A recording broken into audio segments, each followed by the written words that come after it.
Hello, members of the Royalty Board. My name is Johnny Meza, and I work in the commercial section in the Division of Oil and Gas at the Alaska Department of Natural Resources.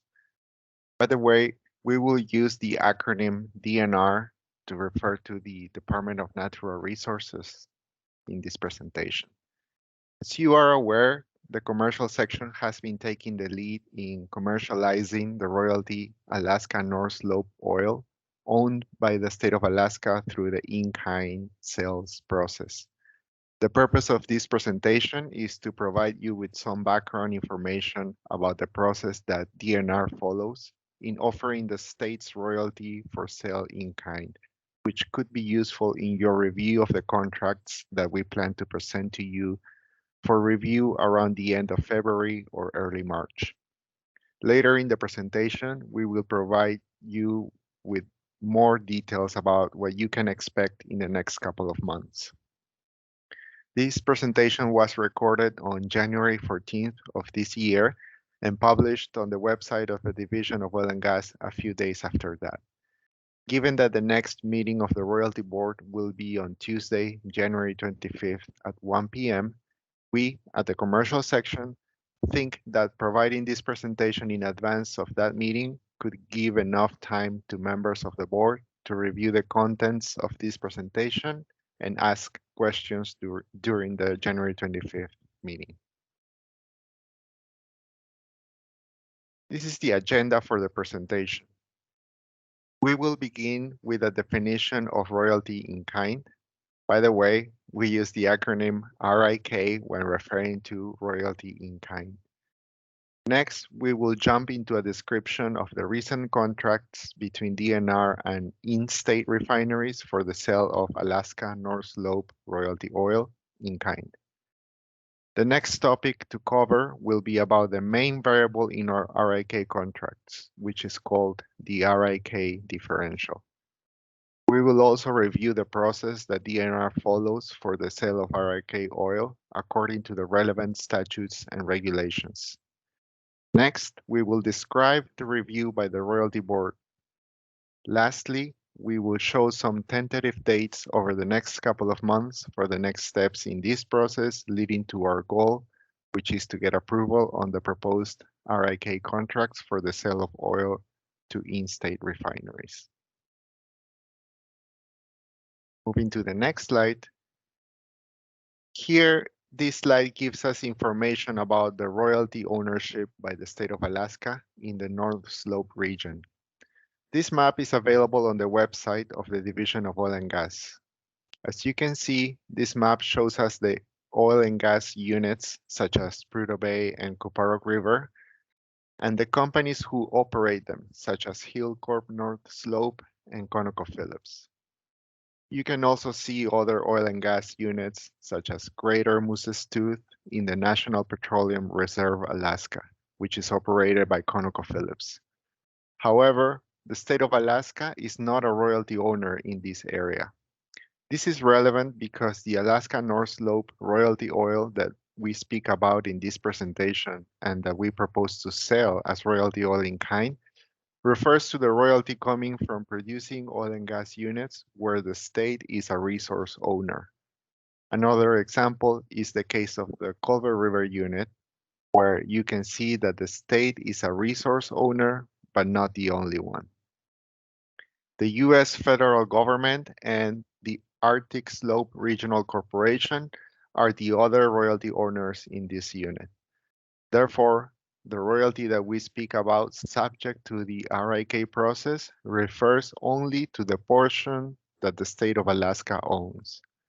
As you can see in the map, oil and gas units are made up of a collection of oil and gas leases that were issued by the state of Alaska and awarded to oil and gas companies.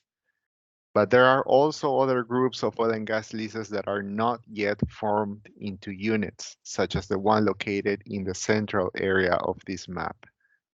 In general, the non-unitized groups of leases have not yet reached the stage of sustained production of oil and gas and are most likely in the exploratory stage or progressing towards development.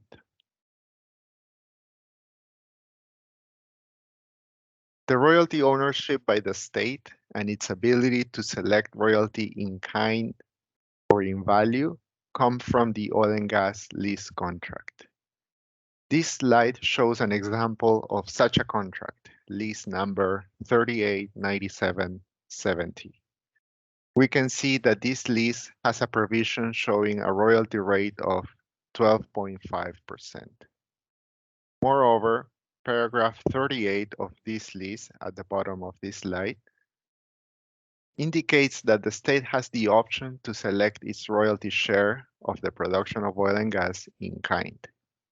If the state does not select its royalty share in kind, then the default will be the selection of such royalty in value as shown in paragraph 37 of this lease contract. The main difference between the two is that for royalty in value, or RIV, the lessees pay the state the royalty portion of the market value of the oil that they sell.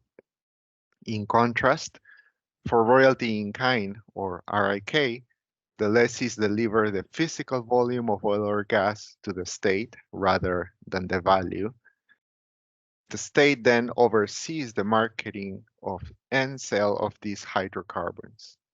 At this point, you might be asking yourself about how frequently the state has selected to have its royalty in kind versus in value. The next slide will provide that information. The graph in this slide shows that the state has selected its Alaska North Slope royalty oil both in kind and in value almost since the beginning of sustained oil production in the North Slope, and has done it consistently throughout this period. The royalty oil in kind is represented by the line in this graph. The light blue area in the back represents the total Alaska North Slope royalty oil. Therefore, the vertical difference between the light blue area and the line in that graph represents the Alaska North Slope royalty oil taken in value.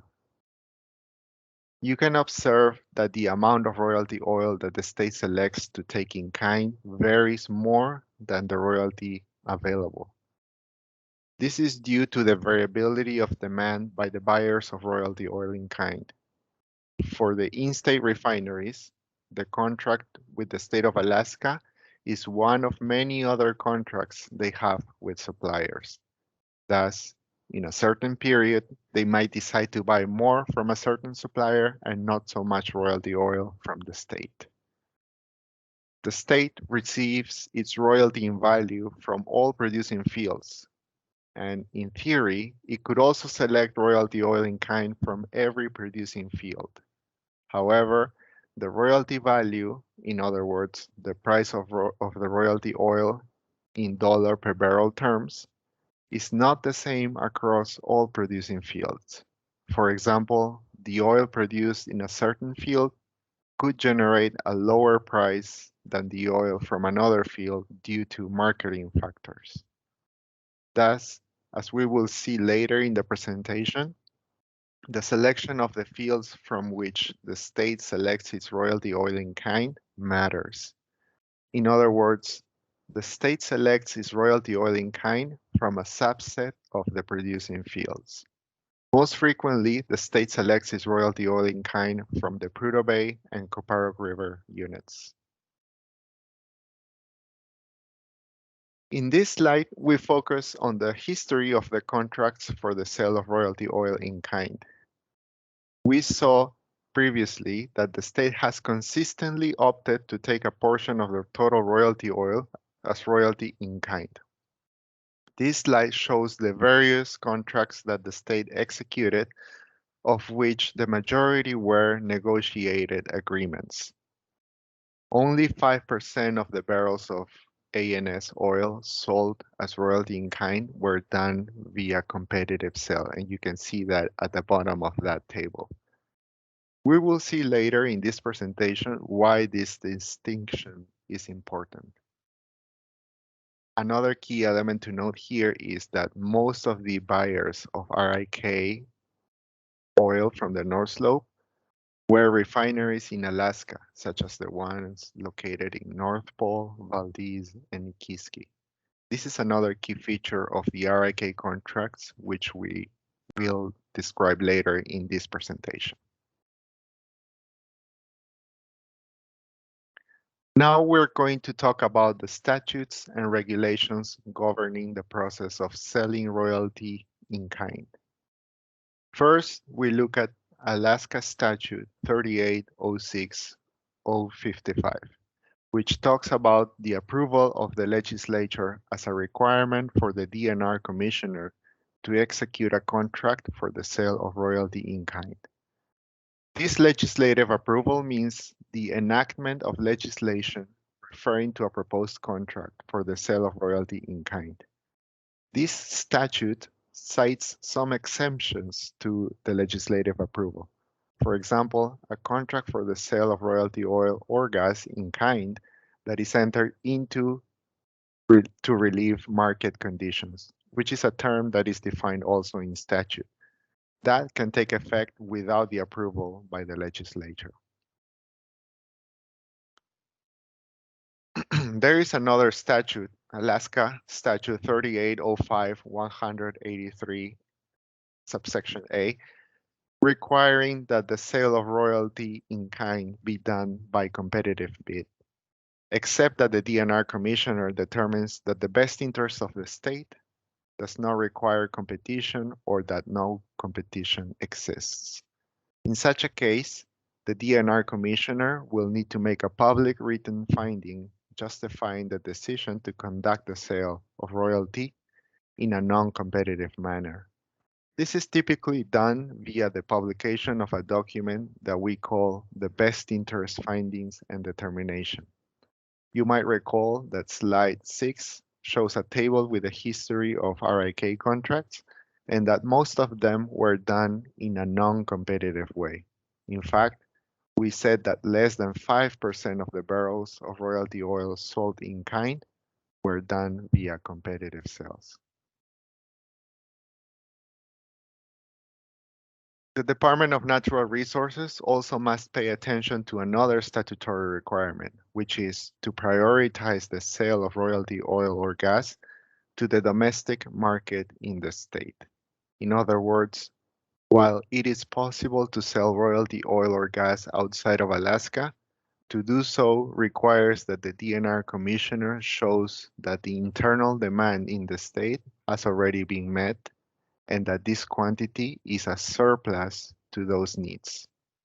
Additionally, DNR follows a regulation that prescribes that for all proposed sales of royalty oil or gas in kind, the price obtained will be at least equal to the volume weighted average of the royalty taken in value.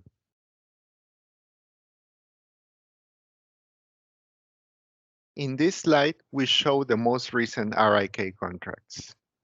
You can see that the buyers were companies operating in-state refineries. We have Tesoro, which was later acquired by Marathon, operating the Nikiski refinery. We also have Petrostar, which operates the refineries in the North Pole and in Valdez. Throughout this period, the state has sold 51 million barrels of royalty oil from the North Slope. The proceeds from these sales amount to $2.7 billion. However, the most important aspect of these contracts is that by choosing its royalty oil in kind, the state was able to generate an additional revenue of $55 million, which would not have occurred if the state had selected 100% of its royalty in value. If we divide this additional revenue by the barrels sold, we can see that the state has generated approximately $1 of additional revenue for each barrel of royalty oil in kind. The state can generate this incremental revenue via a variable that we call the RIK differential, which is an element in the pricing mechanism for the royalty oil. This presentation will later provide information about this variable. You can see that the contracts in this table have a value of the RIK differential. For example, the Tesoro and Petrostar contracts have RIK differentials of $1.95 per barrel, whereas the most recent contracts have RIK differentials of $2.17 per barrel.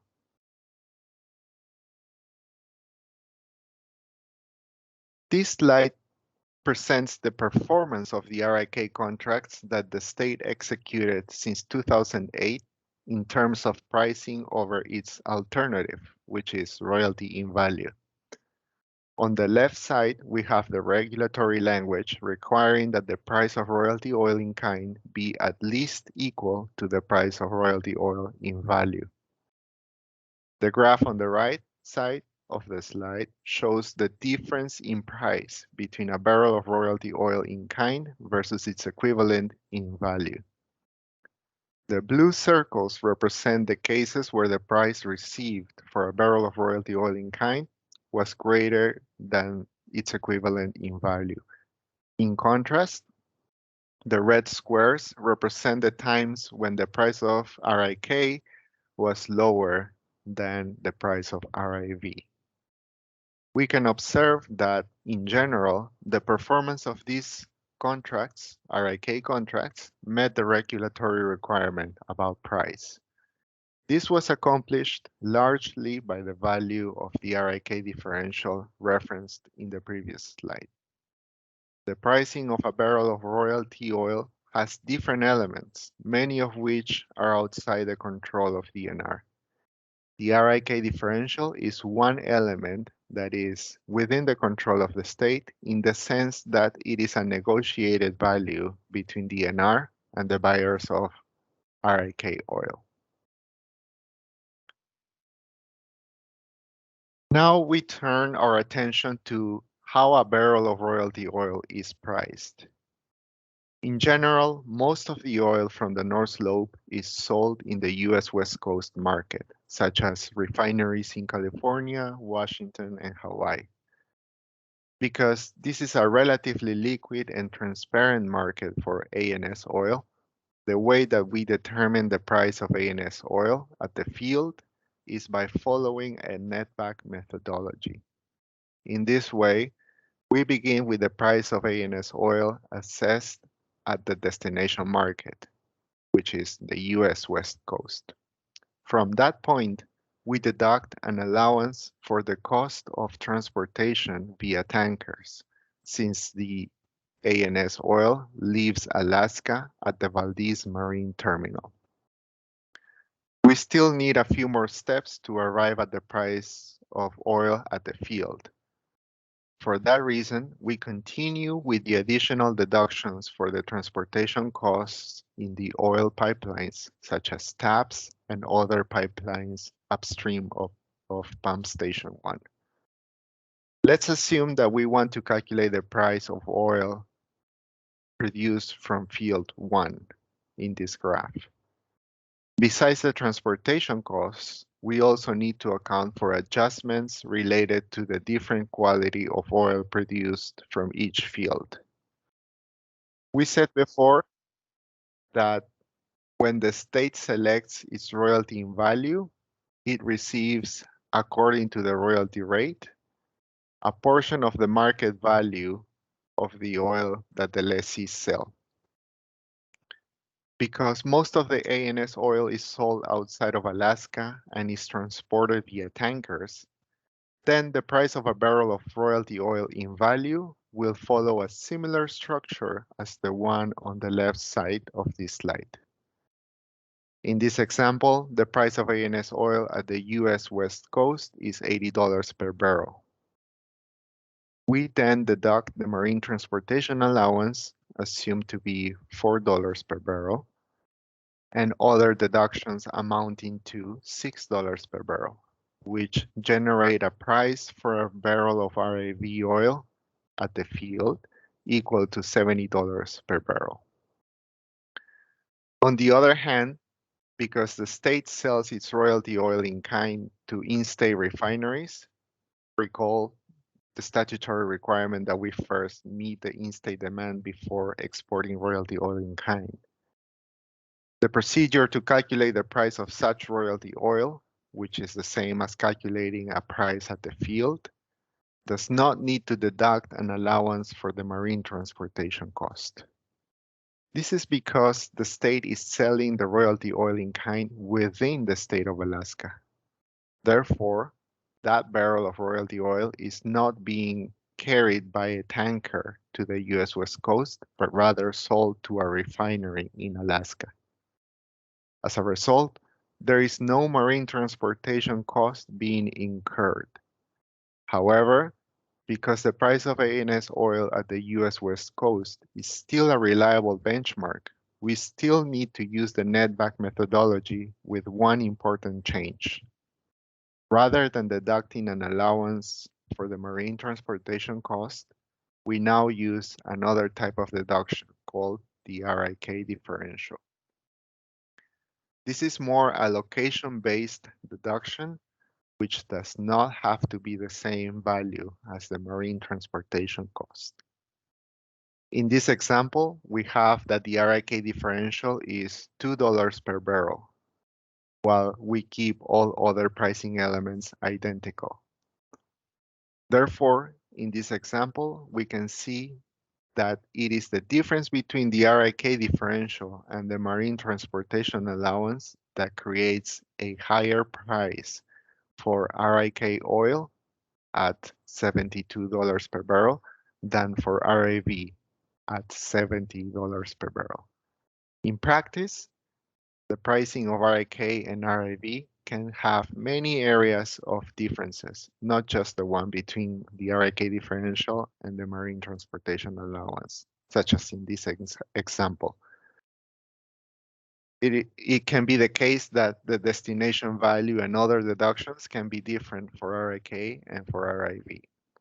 These are the factors that we described before as being outside of the control of DNR.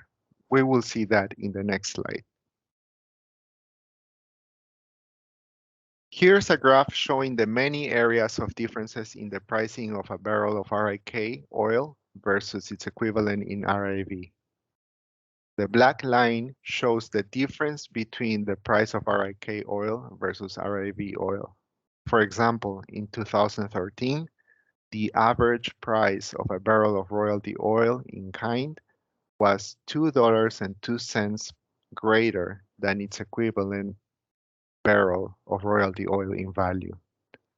As stated before, you can see that the major driver of the price premium of RIK oil over RIV comes from the difference between the marine transportation allowance and the RIK differential negotiated in the various RIK contracts. This is represented by the gray bar in the graph. However, there are other sources of variability, such as the differences in the destination value in dark blue, in the pipeline tariffs in orange, in losses in red, and quality bank adjustments in light blue. This presentation will not focus on each of these components individually, but DNR will provide an explanation of this variability in the document that we call Best Interest Finding. The key message from this graph is that the RIK differential generates an advantage in the price of RIK oil versus RAV oil. However, there could be times, such as in 2009, where the variability of the other pricing elements could reduce or vanish such premium. In other times, it could boost such premium, as in 2014. As stated earlier, these are not within the control of DNR, but despite this, we can still accomplish the goal of obtaining a price for a barrel of RIK oil being greater than its equivalent in RAV. In this part of the presentation, we will now look at the process that DNR follows to sell royalty oil in kind. We begin by looking at the expiration dates of our existing contracts and decide to offer RIK oil for sale. We inform the royalty board of this decision. Because there are statutes and regulations requiring that the sale be done in a competitive way and that priority be given to internal demand for royalty oil, DNR sends out a letter soliciting responses from parties that could be interested in buying RIK oil. DNR also makes this letter available to the general public via the Alaska Public Notice website. At the same time, we inform the royalty board of this letter. Once we receive responses to this letter, DNR decides to conduct a sale in a competitive or non-competitive way. We inform the royalty board of this decision, as well as the decision to sell royalty oil within the state or outside of the state. For the current RIK process, DNR decided for a non-competitive disposition of its RIK oil for in-state refineries and negotiates separately with the entities that have shown interest in buying our royalty oil in kind. With the completion of the negotiations, DNR and the prospective buyers will draft a contract which will be published alongside the preliminary best interest finding. Recall that this is a document where DNR makes written findings that the proposed contract for RIK is in the best interest of the state. Following the statutory and regulatory requirements, DNR allows for a period of 30 days to receive comments from the public. The next step after that is to present the preliminary best interest finding and proposed contract to the royalty board for its review and recommendation to the legislature. After that, DNR will publish a final best interest finding, which will include the findings of the royalty board and responses to any comments provided by the public. At this point, DNR will submit a bill to the legislature requesting consideration for the approval of the proposed contract. During this time, the legislature could request testimony or presentation by DNR, the buyer, or the royalty board. Only after the legislature passes the bill, DNR and the buyer can execute the RIK contract.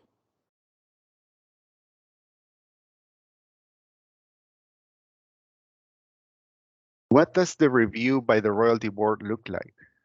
Alaska Statute 3805-183E and the Regulation 11 AAC 03026B provide the criteria that the DNR commissioner shall follow in the best interest finding when proposing a contract for the sale of RIK, which includes by reference the criteria that the royalty board should follow in its review.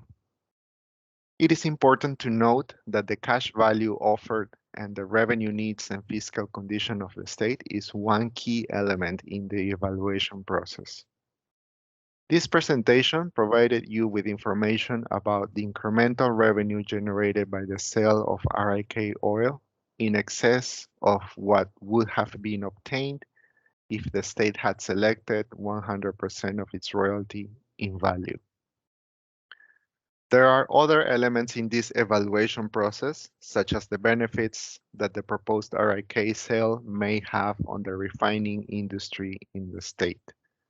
In general, the best interest finding document will address each of these items in support of the contract being proposed. This slide provides another statutory reference saying that in addition to the legislative approval, a proposed sale of RIK may not be made by the DNR commissioner without prior review and written recommendation by the royalty board. This slide offers an example of such written recommendation by the royalty board to the legislature from 2016. Lastly, we present a Gantt chart of the RIK sale process to highlight the tentative dates for the next steps. At this point, we have concluded the negotiations with the prospective buyers, Marathon and Petrostar. DNR is currently drafting the preliminary best interest findings and plan to publish them by the end of January. This publication will trigger the 30-day public comment period, which is expected to end in February. DNR will respectfully request that the Royalty Board meet immediately after the end of the public comment period to review the proposed contracts. Here, we estimate that to happen in early March. Because we have two proposed contracts, the Royalty Board could decide to review both contracts in one meeting only, or meet twice to review each contract separately. After the review by the Royalty Board, DNR will submit a bill to the legislature for consideration of approval of these contracts. DNR would like to avoid any interruption in the delivery of royalty oil in kind to the in-state refineries. At the top of this table, you can see that the current one-year contract with Marathon expires on July 31st of this year. Thus, our goal is to have another contract with Marathon beginning on August 1st, 2022.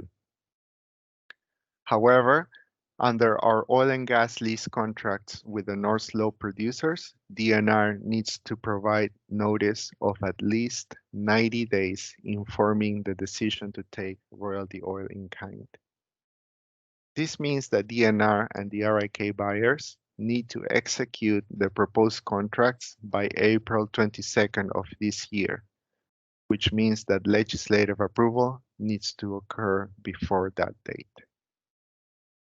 This concludes our presentation. We hope you can find it informative towards your understanding of the RIK sale process. The commercial section appreciates your time and willingness to watch this presentation. We welcome your questions or comments for the next meeting of the Royalty Board on January 25th of this year. Thank you.